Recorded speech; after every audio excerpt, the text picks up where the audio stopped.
of the Spoken Truth podcast. I go by the name of Danny. I'm Chaz. Tunde.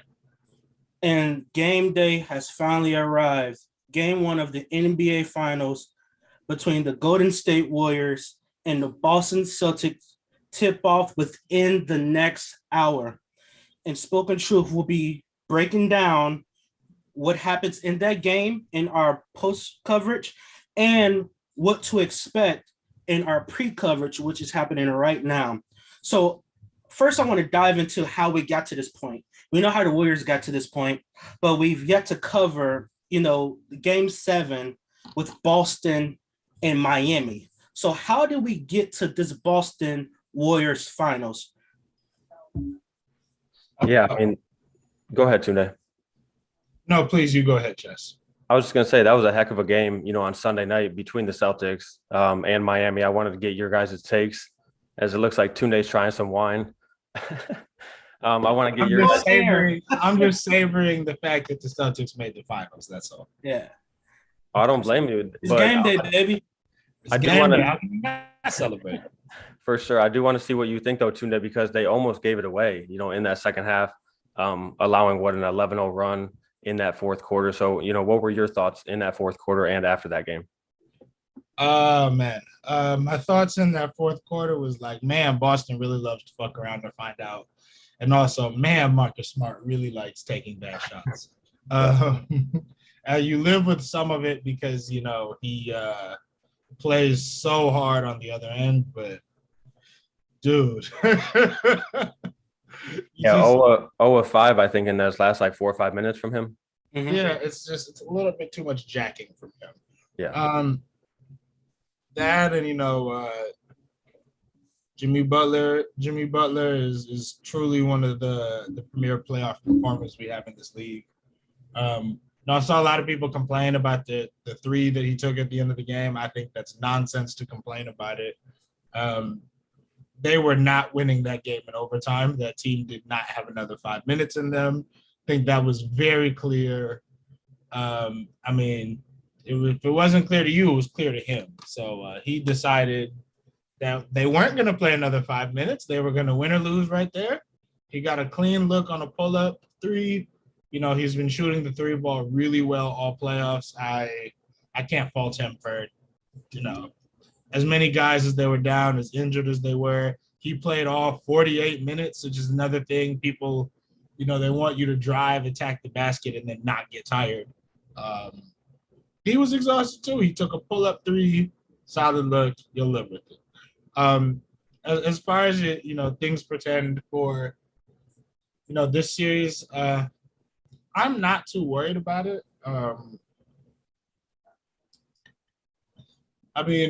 Miami, even with them, having so many guys look like shells of themselves, in single game eliminations, anything can happen.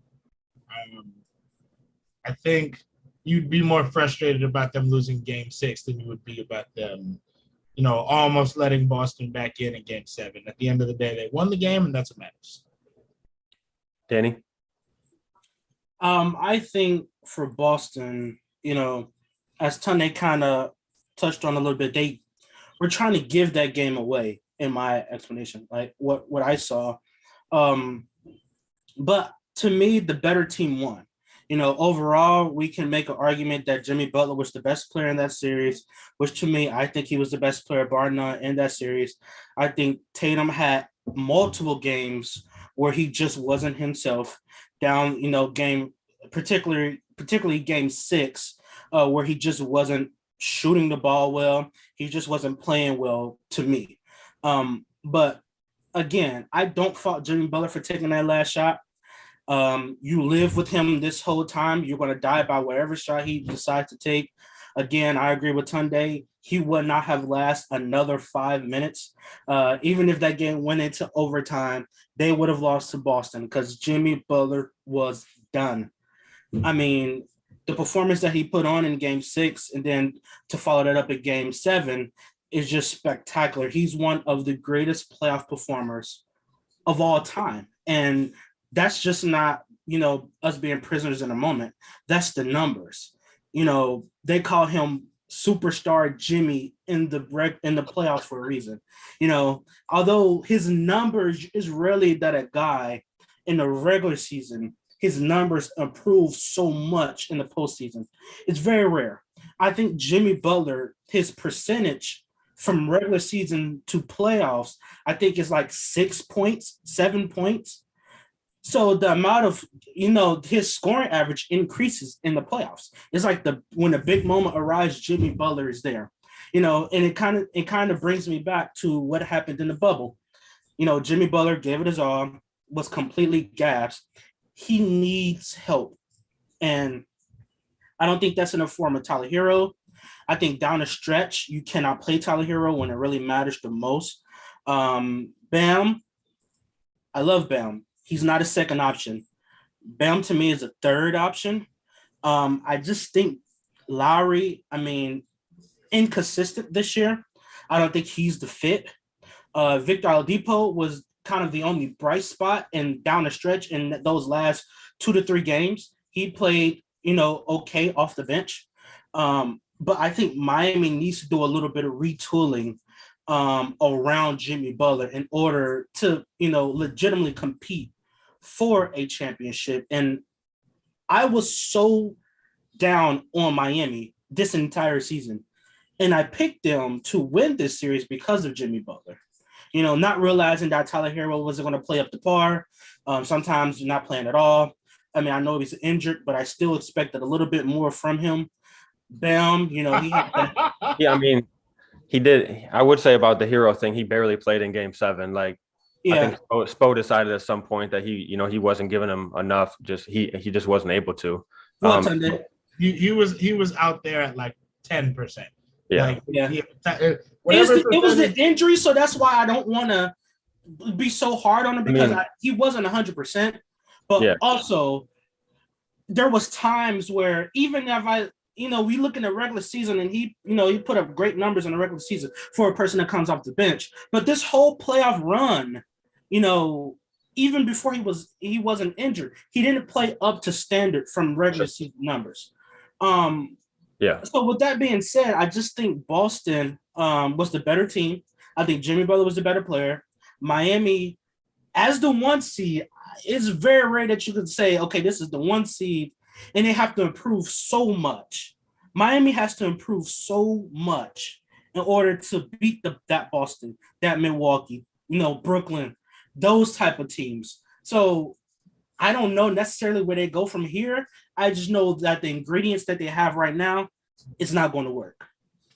Yeah, I think I tend to agree with a lot of what you said. I do think you're right about Tyler Hero or Bam Adebayo not really being, a second option on a championship contending team. It seems like they have, a couple of 3 or 4s, especially with Lowry being at his level.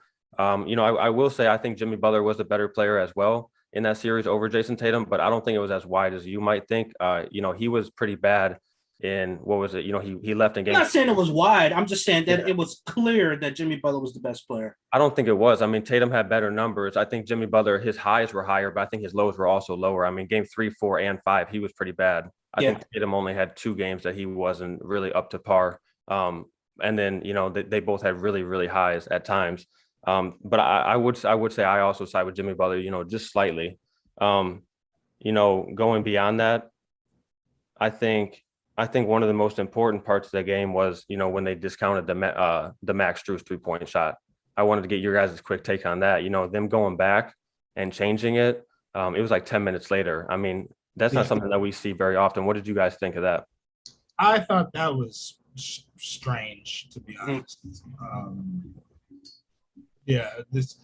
I've seen them, a lot of times, when it's a matter of it being a question. Maybe they do this for this one and I missed it on the live broadcast. They'll raise their hands. They normally raise their hands like, oh, made 3. Yeah. They'll raise their hands and say, made 3, but they'll make a signal to the scorers table. Yeah. Basically denotes like, we'll be checking this the next dead ball or at the next, TV timeout to see, okay, were they on the line? But that's normally when it's like, is it a 2 or is it a 3? not is it a 3 or is it out? Or shot clock or something like that. Yeah. So that was it's kind of a weird set of circumstances, especially because it's still. I mean, even watching the video in slow mo, it's kind of hard to tell whether he was in bounds or not. Yeah, It looked like his heel might have been lifted up, which is, I don't know. I mean, I think if you're going to slow that down, something like that down, you have to make sure you get it right. And if it's not conclusive, you have to stick with what's on the court. But, yeah. Danny, did you have a take on that before we move on to this?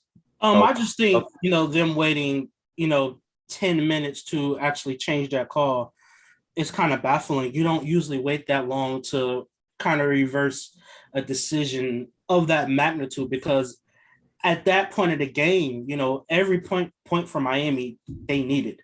So I just think it was not great timing by the officials to actually change the score. I'm not going to say it ended up costing, Miami the game or anything like that, because again, eventually I think the better team won. Unfortunately, the timing was off. Miami needed every single point that they scored, and the fact them taking that point away, they needed that. So I'm not going to blame the officials too much. I will agree with Tunde. It was a little bit strange. You don't wait that long, but that's 2 times I didn't agree with Tunde in 10 minutes. That's a record. That is a record. But let's agree on something then. I know we'll start talking about. Trust me, I'm sure there's plenty. Yeah. yeah. But I agree that it was strange that they waited that long, but I don't think it altered the chain, the direction and the outcome of the game at all. Yeah, I think you're probably right. Like you said, Boston was the better team. There were times in that second half where I thought that Miami might be able to steal it. I think we all agree that Boston kind of did try and give it away. But unless you guys have any more takes on that, you want to move on to the Celtics versus Warriors finals? Absolutely. You are listening to the Spoken Truth podcast as we count down the minutes of Game 1 of the NBA Finals. If you love what we do, if you like what we do, please consider subscribing to our podcast on YouTube and Spotify. All you gotta do is type in Spoken Truth podcast in your search engine.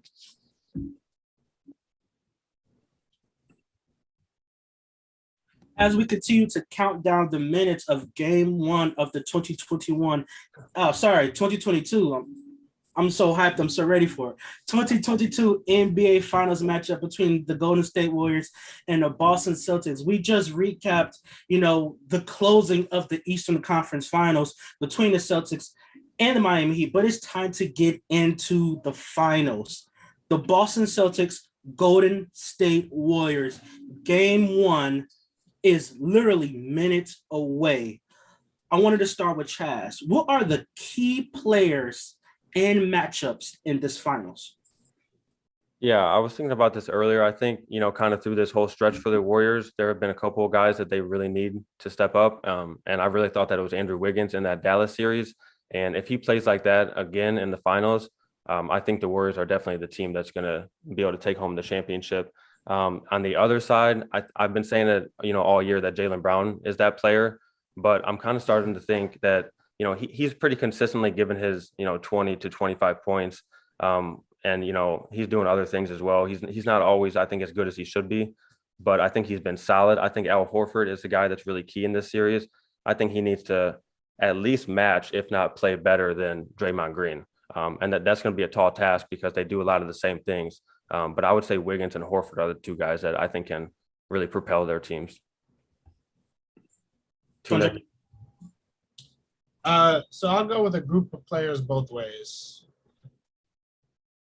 I think that the smalls from the Golden State Warriors, namely Steph Curry and Jordan Poole, and from the Boston Celtics, I'll go with the group. I'm trying to find the right word for 4 people in the group. Quadruplet of Derek White, Grant Williams, Derek White, Grant Williams, Al Horford, echo you a little bit there, Chaz, and Marcus Smart. And I'll explain why for both groups and keep it brief. I think it's pretty clear that Boston's offensive game plan, similar to Dallas's, a lot of it is going to be attacking Jordan Poole and attacking Steph Curry. They'll be going at them in screen and roll action. They'll be, like Dallas, Boston plays primarily through a bigger creator, and they surround those guys with guards who play primarily off the ball, like Derek White and Marcus Smart. I think Golden State, those guys are going to be put in pick and roll action, 3-1 pick and roll or whatever you want to call it. In the last series, the Warriors showed a propensity to hedge on those, to go hard hedge and show. They don't want the switch. They don't want to just concede the switch. I would imagine Boston's going to run several actions with that, and out of those actions, whatever guard they have setting it is probably going to slip or ghost that screen and replace to the three-point line. They're going to get some open looks out of that action. Marcus Smart and Derek White have to hit those, and extending into that theme, Grant Williams and Al Horford are probably going to be put in similar action.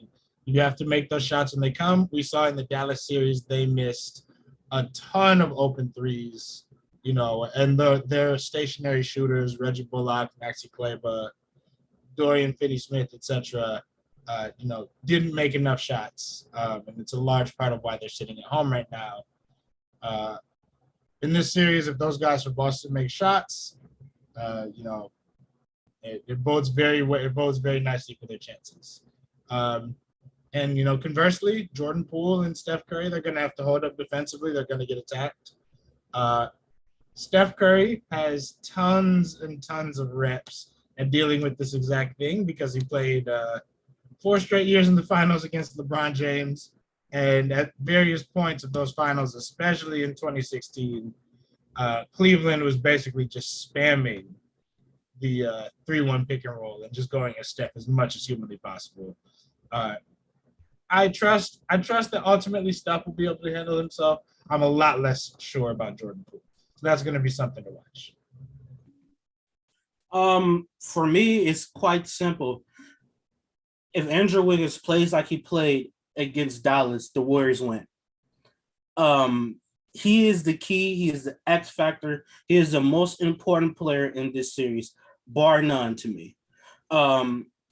If he attacks and is aggressive like he was against Dallas, he's able to spread the floor the way the Warriors couldn't spread the floor when he wasn't being aggressive and attacking the way that he did last series. We still can expect Wiggins to contribute maybe 18, 19, sometimes 20, sometimes more than that a game, but the attention to details for him will be on the defensive end. Because I think he's going to be daunted with the task of guarding Jayson Tatum or Jaylen Brown throughout this entire series, mainly Jayson Tatum. So with the ability and the size and the strength that he has, it's kind of congruent to the same thing of Tatum. So being able to strictly man up with the opposing team best player is going to be crucial for the Warriors' success in this series. If he's able to do that and able to not slow him down, not stop him, but slow him down and be inefficient, the Warriors have a great chance at winning this championship. On the flip side of it, I'm going to go with Marcus Smart because his number one, attribute, his number one, he's made his name and his fame and his lead for his defense. Yep. He's going to be daunted with the task of guarding Steph Curry. And we can look at the 2 regular season games that the Warriors and it's such a have. That doesn't tell the story. Those teams look completely different than they did back when they played each other, those first 2 games in the regular season. Real quick to butt in, and one of those matchups, Damian Lee played like 27 minutes, and that's not happening. Another one of those. I think Romeo Langford started. So I mean, we know the Celtics had a lot of players that's no longer on the team that team when they played against the Warriors. So I don't even look at the split of these 2 teams splitting when they played each other. This is a brand new series, different components. Klay Thompson is back to the version that he's going to be this season. I'm not saying what he can be next year. This version of Klay Thompson is what we're going to expect to see for the remaining of this season.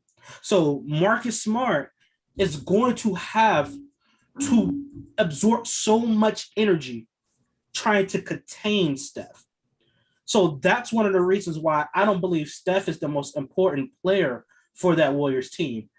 Because if Wiggins is able to spread the floor the way that he did against, Denver, and as well as he did against Memphis and they did to Dallas, I just don't think Boston will be able to contain and play the style of defense that they played against Brooklyn, because Brooklyn's predominantly an ISO team. That they played against Milwaukee, Giannis, they're predominantly in the paint. They've never played a team like Golden State. And Golden State this year has never played a team like Boston. So these two teams have never seen what the other strength team that they have. So it's going to be very fascinating to me to see the defensive matchup between these two teams, as well as the offensive firepower that both teams possess. Yeah, I think so too. And I have Curry and Smart being the number one matchup to watch in this. I think if, Smart can stay with him, frustrate him a little bit, just limit him in certain spots, it will be huge. And then on the other side, like I said, I think it's Draymond and Horford. What you said about Wiggins, Steve Kerr said, we would not be here without Andrew Wiggins this year. I agree with that. I agree with you, Danny. He's been huge. He was also very good in one of those regular season games against Boston. He had 27. So, I mean, he's had success against this team. He was phenomenal on defense against Dallas. It's going to be different. He's going to have to defend, Tatum and Brown differently than he did Luka, obviously. Mm-hmm. But, if he's playing at that level, like I said, I agree with you, Danny. I think they're going to win. And go ahead. Sorry, another key component to look out for that no one is really talking about is the battle of the bigs, quote unquote, because the Warriors technically really don't got a big, but we're going to call Looney and Draymond bigs. They are. Are you watching Kevon Looney? Yeah. Sorry. I mean, watching Kevon Rodman rebound he's small. Like they have two undersized. He's a center, but he's small for center size. Yeah, so I really don't consider him. I consider him more. He's an undersized center. Yeah. So I consider him more of a power forward than a center, but because of his weight and his length. But I'm just going to say that they're bigs. I'm going to say Draymond and Looney is bigs. No one's talking about that matchup of the battle of bigs. You have Horford, Williams on one side, you got Draymond, Looney on the other side. To me, I think other than Marcus Smart and Steph and that Wiggins factor on Tatum, that's the next duo of the matchup. Whoever can control rebounds, extra offensive possessions, will have an advantage and a factor of who wins this series. Because if Looney could go out there and get 22, 23 boards, that's extra offensive possessions for the Warriors. And I don't think he's doing that against his Boston size. No, but I do think we will see Looney have multiple double-digit rebound games. Yeah, I'm not saying he's going to have 22, 23, but we're going to see him with 10-plus boards in multiple games because they're going to need those extra offensive possessions when they're missing. But again, Golden State hasn't particularly played a defense like Boston. And Boston hasn't played an offensive skill set that the Warriors possess like the Warriors. I mean, running around, they haven't played anything like that. They've played a lot of ISO teams. Yeah, you want to talk about defensive coverages then? How do you see this playing out on both sides of it? What do you think, Tunde, you can go first. What do you think is the best way to defend, Steph and those guys with the way that they move around, and then vice versa for the Celtics as well? So it's interesting, right? The Celtics are, a real switch heavy team. I think we've seen that's how they want to play things. I expect them to primarily be in that. We've watched the way they want to navigate pick and rolls, being that they play drop coverage with the big, whoever that big may be, and they have guys like Marcus Smart and Derek White trying to navigate over the screen. That concerns me for the Warriors, just because if it's Steph Curry or like Jordan Poole on that screen, you can't get caught by the screen at all if that's a three that you're giving up. With that being said, the Warriors run such little pick and roll that I'm almost not really I'm almost not too concerned about that. What are you concerned about on that side of the ball? I mean, on that side of the ball, I'm really most concerned with guys like Steph Curry and Jordan Poole just being able to go get a bucket. Additionally, as good as the Celtics are switching and as refined as they are with it, as precise as they are with it, the Warriors' ball movement and the Warriors' offense lends itself to lots of high post splits and lots of back cuts from the guard spots. And things like that are the kinds of things that you normally get against a switching defense, just because there's normally a little gap of space between where you switch and where you're setting a screen or kind of exchanging. And then you slip that, you get a back cut, you get a layup at the rim. That being said, I do think I think Boston will be able to adequately defend those kind of actions, especially when they've got a guy like Robert Williams on the court. His health is an underrated X factor in this series as well. But a guy like Robert Williams on the court who erases shots at the rim and can protect the rim at a high level. Danny? I mean, and then from the Warriors' perspective, it's going to be fairly similar.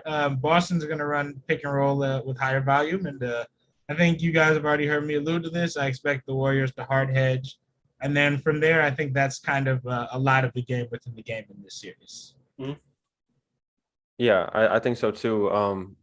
To what you said about the Warriors not really having to switch or not forcing to switch as much because they don't run the pick and roll. I think it is going to be difficult for Boston to deal with a lot of things that Golden State does on offense, obviously, but it's not going to be the same, Danny. I think you mentioned it earlier. It's not going to be, very similar at all to the series that they've had, these three last series.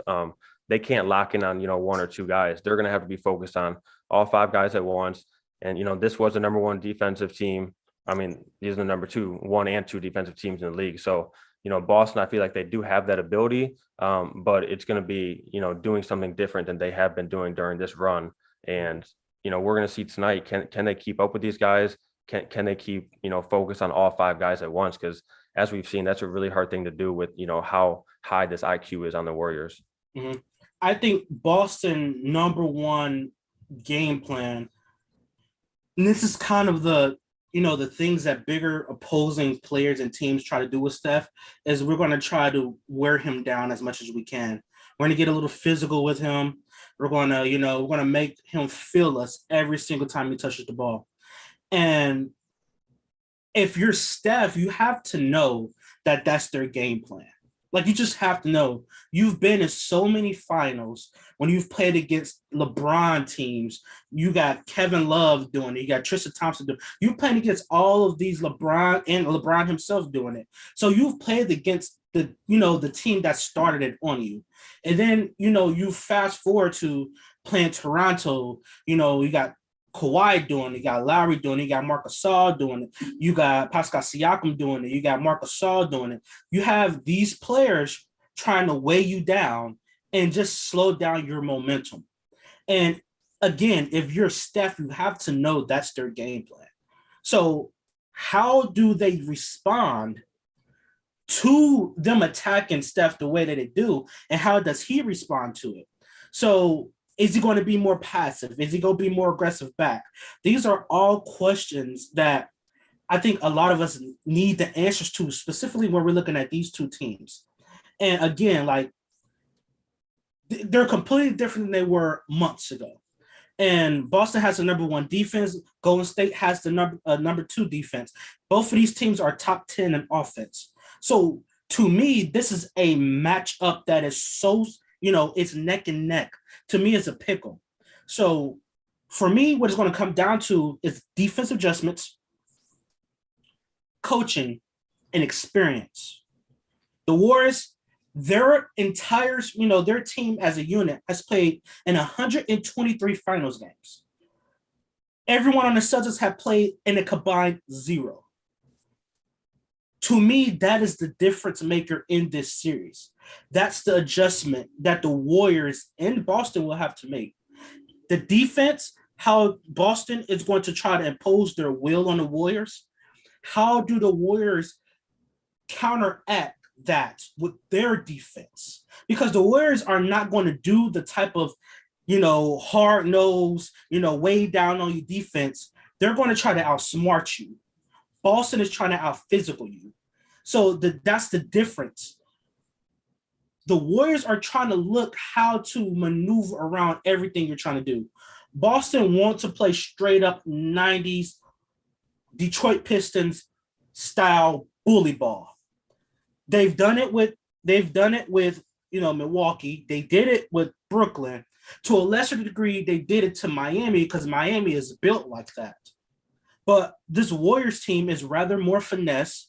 They want to shoot. So I expect Boston to impose their will and try to out-physical this Warriors team. Can they do it? Sure. Will they do it? We've yet to see it. So yeah, I feel like they have a pretty good team that, they have guys like Marcus Smart, Al Horford, Grant Williams. These guys are going to be physical with you for sure. We saw it, with KD. They're not going to be able to do it the same way against Steph, but they're going to get physical, right from tip-off tonight. To me, and you guys can tell me if I'm lying, this is the most evenly matchup I've seen in 5 years in the finals. I've never seen a finals matchup. I don't know. I thought last year was pretty. It went 6. I thought it was pretty. I thought it could have gone either way. For me, last year, I thought that Milwaukee was clearly the better team. Yeah, I don't think it was that even to me not last year. I thought Milwaukee was clear above and beyond better than Phoenix. I think most people would agree with you there, Chaz. I just think for me personally, looking at last year's Phoenix roster, I really didn't think they had the personnel to deal with athletic size. Yeah, I agree like with that. Giannis or the healthy Anthony Davis that was tearing their ass up for the first 3.5 games of that first series. But and I thought that was clear that was going to be the undoing. I think it ended up being their undoing, right? Giannis had 2 40-point games.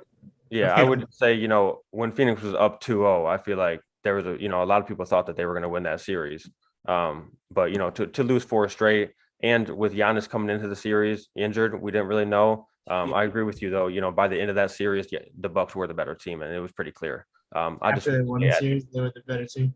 No, Game 5 and Game 6, I would say it was pretty clear. But Game 1 and Game 2, they weren't good at all, and people were going back to Milwaukee thinking that's what Phoenix do to you. They make you seem like they're a good team, and then slunker. Yeah. And he said, Phoenix trick. He said, Phoenix trick, y'all. They just running around here doing nothing. they tricked y'all. I feel like y'all should feel bamboozled. All right, they tricked y'all again. Yeah, they tricked y'all again, thinking they all this good team. They best regular season. They won 64 games. They're going to do the Western Conference and another clunker.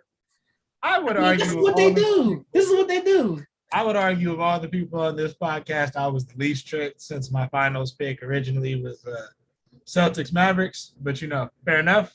We both have one team that we picked in the finals now. My second place team got further than yours, though. But hold on. I've picked the Warriors. No, you guys both got to beginning. I picked them to win since the beginning of the season. Yeah. Don't forget that. Don't forget that. That's true. I did. All right. You are listening to the Spoken Truth Podcast live edition as we count down to Game 1 of the NBA Finals. We are minutes away, folks. If you like what we do, please consider subscribing to our podcast on YouTube and on Spotify. All you gotta do is type in the Spoken Truth Podcast in your search engine. Oh no, I'll say it when we open up the next one. All right. You want to do it? Go ahead, lead it off, Tunde. Yeah. I don't think I have the facilities for that, Danny. That's all you. What's up, guys? We are less than 20 minutes away from Game 1 of the NBA Finals between the Golden State Warriors and the Boston Celtics. Before we get into those finals picks, I wanted to talk about the keys for both teams in this game one. Chaz, what are the keys to success for Boston and Golden State in game one? Yeah, for Boston, I think it's a couple of things. We already talked about what they need to do on defense. On offense, I think they really need to avoid turnovers. That's kind of been the thing that has plagued them when they have struggled in this playoffs. Tatum is leading the NBA in turnovers with 77 in this. He has had times where he really did struggle to take care of the ball. I feel like if they can avoid that for long stretches, they'll be fine. Also, the offense kind of tends to get stagnant when they settle for 3-point shots. So I feel like dribble penetration, getting, feet in the paint, and even if it's drawing to kick, I feel like that's what they need to focus on doing. On the other side of things for the Warriors, I would say that, the defense, they need to create those turnovers because the Warriors thrive in chaos. When they can create turnovers, get out in transition, get early shots, get, wide open 3-point looks, that's when the Warriors are at their best, when they're turning the other team over. So that's something that I'm really looking out for. What do you guys think are keys for this one? Tunde? I think the key, especially for Boston, I think the key is to when there's zeros on the clock and the fourth quarter is over, you want to have scored more points than the opponent. That's a good basic, That's in all seriousness, though, I think the key that I'm looking for here from for both teams here, you guys have alluded to it, but the turnover battle is going to be big, huge. Yeah, by virtue of just the offense that the Warriors run, how much they want to move the ball, and how much it depends on, to kind of steal a football term, right? If you love football, you've heard of something called an option route, where you've got a receiver who might have the choice to run like a post, let's say, or a post or a seam route, depending on like what the coverage is that they read. And both the quarterback and the receiver have to read the same thing. And if they do, it's, no matter what the defense does, they'll be wrong, right? And the offense wins. But if one of those two people reads it wrong, it's disaster. And that's, I think, what you get with the Warriors offense, just by virtue of how much motion there is and how much they pass the ball. You get those really ugly games sometimes where they turn the ball over. And some of it sometimes is a little bit too much whimsy and carelessness. But it's primarily the style of offense they run and the fact that, they do that. And that's what lends itself to so many turnovers. On Boston's side of things, they've, like you alluded to, propensity to turn the ball over. I think, the Warriors, if they win the turnover battle, it's hard to see them losing this series, right?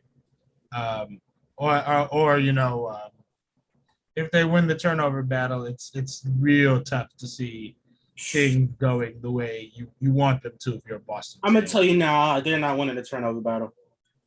What, the Warriors? No, they're not. Oh, I don't expect them to either. Don't worry. Mm-hmm.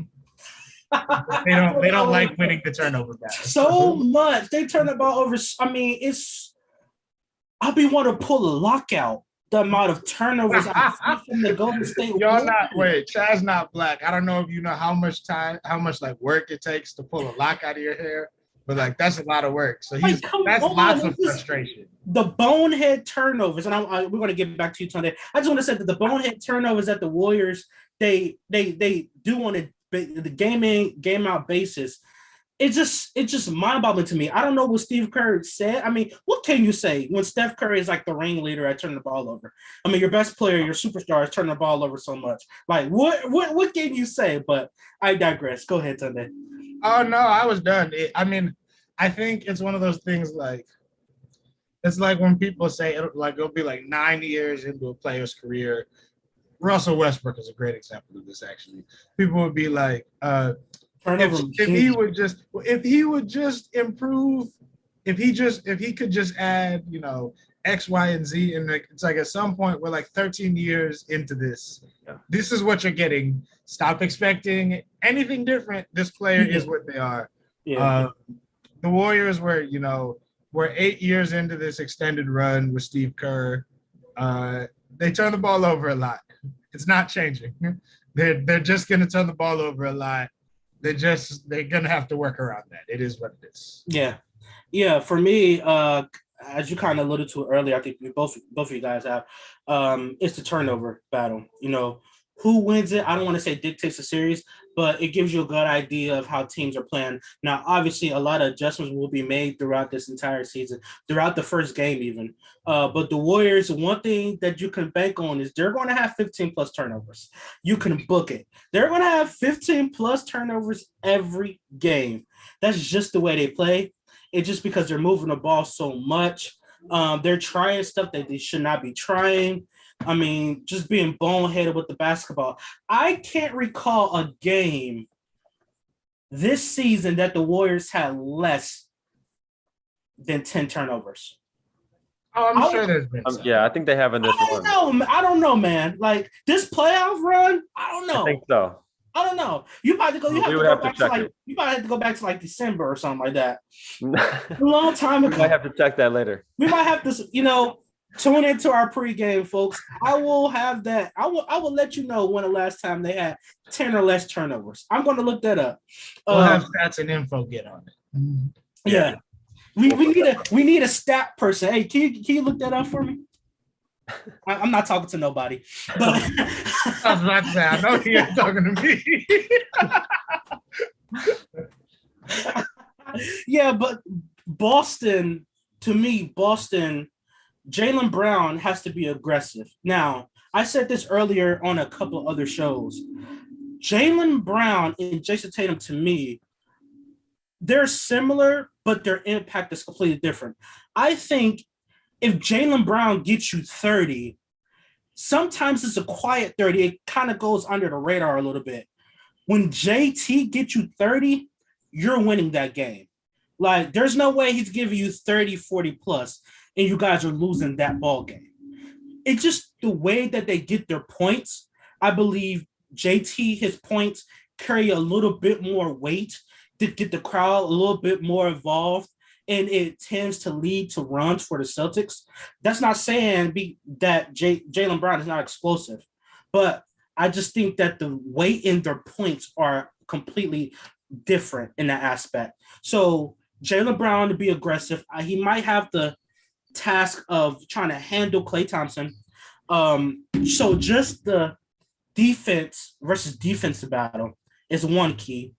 And also looking at how the Warriors limit their use of turnovers or limit the volume of kind of tricky or bad plays or plays that they really don't know about, they try to run. Because they just throw in a couple of bonehead plays that you look down the line and say they shouldn't even ran that. So limited the amount of bonehead mistakes that they make, to me, is the number one key for the Warriors. For Boston, defense. Defense. Number two, scoring. You're going to have to outscore the Warriors to beat them. You're going to have to outscore them. Your defense is going to have to hamper them down. A. B, you're going to have to outscore them. I don't think Boston can outscore the Warriors. And that's where I tend, and we're going to get into picks a little later, that's where I tend to lean towards the Warriors a little bit. I don't think they can outscore them. I think the route that the Boston Celtics have to take is to, A, limit their scoring runs. We don't need to see 10-0 runs, 12-0 runs, 14-0 runs, and to hold them, clamping them down on the defensive end.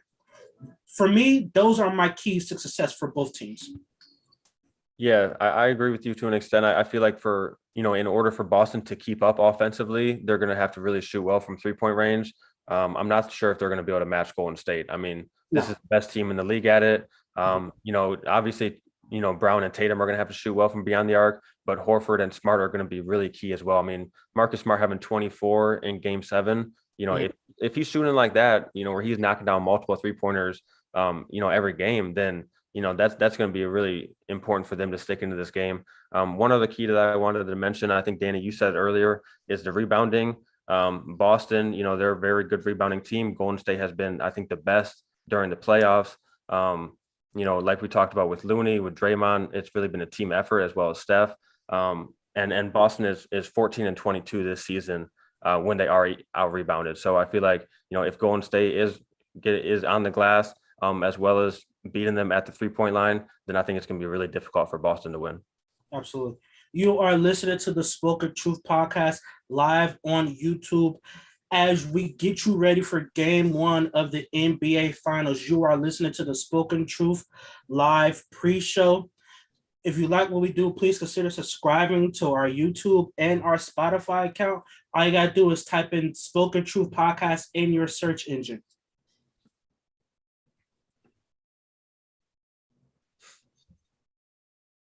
We are minutes away from kickoff of the 2022 NBA Finals. Huh? I said tip off. You said kickoff. It is a kickoff. It's a kickoff. We are playing basketball. Tip. Same thing. I'm playing with you. I try to use different verbiage every single time. Trying to make you don't want to use the same thing every single time. But hey, we're kicking off. Tip off of the 2022 NBA Finals. I am the host, Danny, and we are ready to make some finals and NBA MVP picks. Chaz, who wins this series and who is the finals MVP? Matter of fact, game by game. You want to do that right now? Game by game. Give us game by game who wins the championship, and who wins finals MVP. Yeah, so to win it, I'm going Warriors in 6. I feel like, a dominant defense along with such an elite offense, like I said, we got to focus on all 5 guys at once. I think even though Boston is a phenomenal defense, I've said they're historic at times this season. I think that Golden State offense is better. When they're clicking on all cylinders, I just do. That's not to say that I don't think Boston can win this series. I really do think they have a good shot. I have it going 6. I think if Boston wins tonight, I think it has a very, very good chance to go 7. So I think wins tonight. I'm going Warriors. I'm going Warriors tonight. They're minus 3.5 point favorites. So I think it's going to be, right around that, a pretty close game, but I'll take the Warriors tonight. And then for game by game picks, I'm going to take Boston in game 2. Warriors 3, Celtics 4. So tied 2-2 going back to Golden State for game 5. And then I got the Warriors winning 2 straight to close it out in 6. Who wins that finals MVP? That finals MVP, I'm gonna give it to Steph. I know he's the favorite, so I'd kind of like to go with the long shot, like somebody like Clay or somebody like that. But I just think that Steph's gonna get it. He could have easily won this award in 15, 17, and 18. I mean, he's the 3-point leader in finals history. He's averaged almost 27, in his career in 28 playoff games. He's been phenomenal. He just hasn't won this award. So I got the Warriors winning 6. I got Curry winning the finals MVP. But like I said, I think it's going to be a thrilling and an entertaining series. Sunday, game by game, who wins finals MVP? Oh, man. All right. So I think where the balance of this series lies for me, I think the Warriors have one wing defender who they're going to be able to trust in this series. I'm not expecting that you'll get a healthy Andre Iguodala playing big minutes in this series. And I like, if Otto Porter's able to come back healthy, I like Boston's wings against him. So, Boston plays with the wings. You got 2 wings in Jaylen Brown and Jayson Tatum, who can both really score the ball. To be guarded by one guy and Andrew Wiggins. Andrew Wiggins, there are not 2 of him on this Golden State roster. That makes all the difference. I'm going to go with the Celtics in 6. I know I'm going to be in the minority here. Wouldn't be the first time I've been a minority in my life. I'm not mad at it. I'm going to use that. I'm gonna use that. That was hard, wasn't it? I like that. I like that. Here on the Spoken Truth podcast, we love jokes as well as gems. He threw out a gem. I'm gonna use that. For sure. But I'm gonna go with the Celtics in 6. To give you the game by game breakdown, I'm gonna pick Boston to win tonight. I'll say Golden State wins number 2. I'll pick Boston to win game 3, and I'll pick the Warriors to win a pivotal game 4, and I will pick Boston to win the next 2 and close it out on their home floor for game 6, which will make MVP. Which will give me mixed feelings because I don't like seeing Boston fans be happy about anything. But here we are. Yeah. Yeah, exactly. I truly don't like those people one bit. But anyway, to answer your question, Danny, I am going to go ahead and give the MVP to Mr. Jayson Tatum himself. I'm expecting a big series from him. I think he's going to score the ball. We're going to get to see kind of his all-around brilliance. I don't think he gets enough credit for it. I think on the final stage, people will finally have to acknowledge not just the fact that he scores the ball at an elite level, but just how good a defensive player he is and, how far he's come as a playmaker as well. As I said, I keep preaching that to me, experience matters. In these moments, I know a lot of teams that had no experience has won an NBA championship before. However, this year will not be the year. Golden State Warriors will win the 2022 NBA championship in 7 games. I'm going to go Golden State game 1. I'm going to go Boston game 2. I'm going to go Golden State game 3. I'm going to go Golden State game 4. I'm going to go Boston game 5.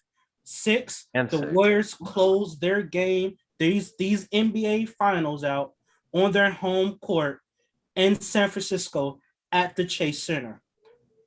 Ooh. First full year into effect. This stadium is in its first full year of being open.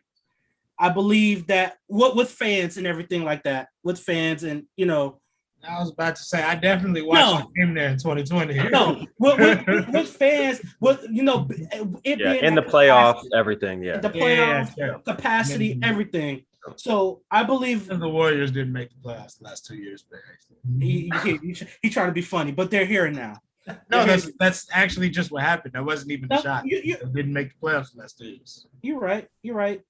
That's fair. But I want to go with definitely. But I'm going to go. Go ahead. Go ahead, Tunde. Oh, no, I got nothing. I'll let Danny continue being incorrect. Oh, okay.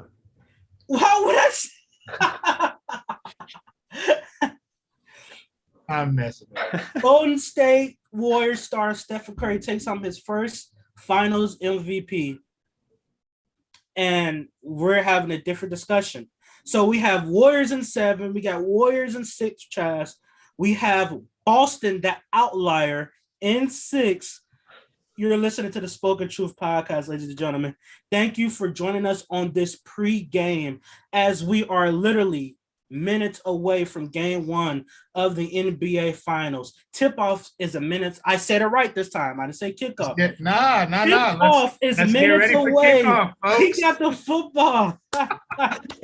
Tip-off. We have fun, ladies and gentlemen. Tip-off is minutes away. Don't forget to subscribe to the Spoken Truth podcast on Spotify and YouTube. All you gotta do is type in Spoken Truth podcast in your search engine. We are back to cover the finals after the conclusion of game 1. So come back, stick around with us. We will be on about 12, maybe. 12, it might be 11:30, 12. But we will be back to break down game 1 of the 2022 NBA Finals. Any last words, Josh? No, I can't wait. Let's hope it's a great series. Check, Tunde. Here's to good basketball. Let's go. Thank you guys for joining us. Peace. We'll see you later.